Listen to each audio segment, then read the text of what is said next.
யாரெல்லாம் கேப்டனுக்கு வாழ்த்து சொன்னீங்களோ அனைவருக்கும் என் பணிவான வணக்கங்களை தெரிவித்துக் கொள்கிறேன். இன்றைக்கு நாம பேசுறது மானிய கோரிக்கை. அவைத்தலைவரே, உங்களை கெஞ்சி கேட்டுக்கிறேன், நாங்களும் பொறுமையா ஒரு வாரம் 10 நாளா பார்த்துக்கிட்டே தான் இருக்கிறோம். மானிய கோரிக்கையை தவிர மற்ற எல்லா நிகழ்ச்சியும் இங்க நடக்குதுங்க. பொதுவா நான் சொல்றேங்க, நான் ஆளுங்கட்சி எதிர்கட்சி எல்லாம் கிடையாது. நாங்க ஒரு பொதுவான ஒரு சட்டமன்ற உறுப்பினராக இங்க நான் பேசுகிறேன்.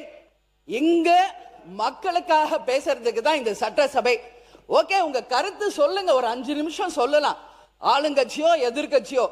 ஆனா டெய்லி 6:30 மணி வரைக்கும் போவதற்கான ரீசன், ஆளாளுக்கு ஒருத்தர் மேல குறை சொல்லிக்கிட்டே தான் இருக்கிறமே ஒழிய, சண்டை போட்டுக்கிட்டே தான் இருக்கிறவங்களே ஒழிய, இதனால தமிழ்நாட்டுக்கோ மக்களுக்கோ இதனால என்ன பலன் என்ற கேள்வியை இங்க நான் கேட்கிறேன்.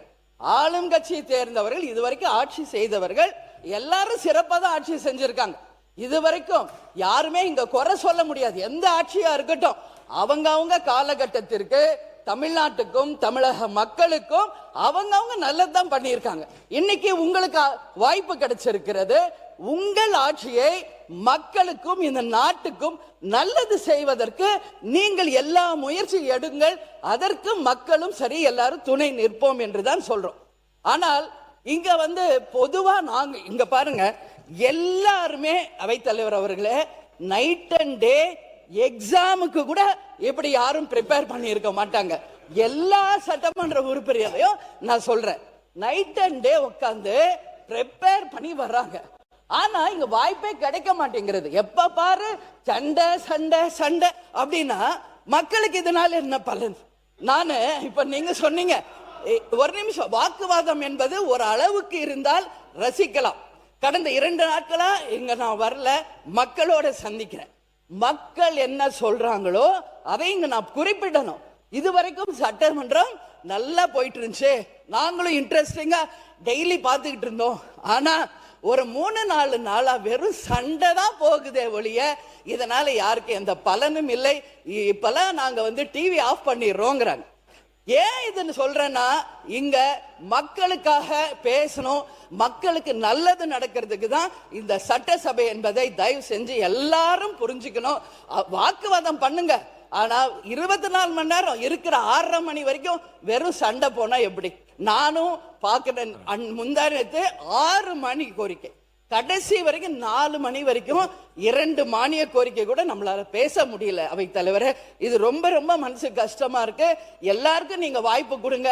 பேசினவங்களே தான் பேசுறாங்க, சண்டை போட்டவங்களே தான் சண்டை போட்டுக்கிட்டு இருக்காங்க. அப்புறம் அப்ப எல்லாரும் அவங்கவுங்க வேலையை விட்டுட்டு எக்ஸாமுக்கு ப்ரிப்பேர் பண்ற மாதிரி 3 மணி 4 மணி வரைக்கும் ப்ரிப்பேர் பண்ணிட்டீங்க. உட்கார்ந்து கடைசி வரைக்கும் மக்களை பத்தி பேசவே முடியல. வேடிக்கை பார்த்துட்டு சண்டையை பார்த்துட்டு போறதுக்கு அதனாலதான் உங்களுக்கு நீங்க அனுமதி அளித்தேன். அதனாலதான் உங்களுக்கு அனுமதி அளித்தேன். உறுப்பினர் முருகன், நீங்க தொடர்ந்து பேச முடியும். ராஜா, நீங்க பேச முடியும். இல்ல அவை தலைவரே, இங்க பாருங்க, நான் கடந்த ஒரு வாரமா எதுவுமே பேசல. நானும் ரொம்ப பொறுமையா போதும். ரொம்ப நல்ல கருத்து நயமா சொல்லிட்டீங்க, போதுமானது. அவர் முறுப்பேர் 12 பேர் பேசணும், போதும். இப்போதைக்கு இது போதும். அப்புறம் அடுத்த மானிய கோரிக்கை வரும்போது நீங்க பேசலாம்.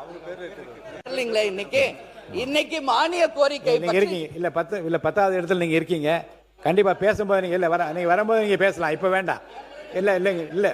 இல்ல நல்ல கருத்துக்கள் நீங்க சொல்லிட்டீங்க, போதுமானது. இப்போதைக்கு அது போதுமானது. கண்டிப்பா தரேன். இல்ல இது வரைக்கும் இல்ல சொல்லிட்டீங்க, அது எனக்கு அந்த கருத்து இல்ல. அந்த இல்ல உறுப்பினர் போதும். மைக் இல்ல, நான் பொறுமை காக்கணும், மக்களுக்காக இங்க எல்லாரையும் பேச வைக்கணும். இங்க வெறும் இது சட்டமன்றம், சண்டை மன்றம் கிடையாது. அதனால அவர் பேசாத வரைக்கும் அமைதியா போகுதுங்க. ஒன்ஸ் அவர் பேசியது போதுமா? தயவு செஞ்சு நீங்க அனுமதி தராதீங்க. எல்லா உறுப்பினருக்கும் வாய்ப்பு தாருங்கள் என்று கேட்டுக்கொண்டு அமர்கிறேன். எல்லாருக்கும் சம வாய்ப்பு. எல்லாருக்கும் இதுவரை இல்லாத அளவிற்கு எல்லாருக்கும் சம வாய்ப்பு கொடுப்பது தான் நான் முயற்சி பண்றேன். அப்படிதான் உங்களுக்கு இப்போ வாய்ப்பு நான் கொடுத்துருக்கேன். பதில் உரையில் நீங்க பாருங்க, நீங்கள் வந்து இந்த பட்டியலில் உங்கள் பேர் இருந்தும் கூட நீங்கள் பேச விரும்பிய காரணம் இதை அனுமதித்திருக்கிறேன். நல்ல கருத்தை சொன்னீர்கள். மான் உறுப்பினர் ராஜா அவர்கள். முடிவுக்கு கொண்டு வந்த அந்நியார் அவர்களுக்கு நன்றியை தெரிவித்துக் கொண்டு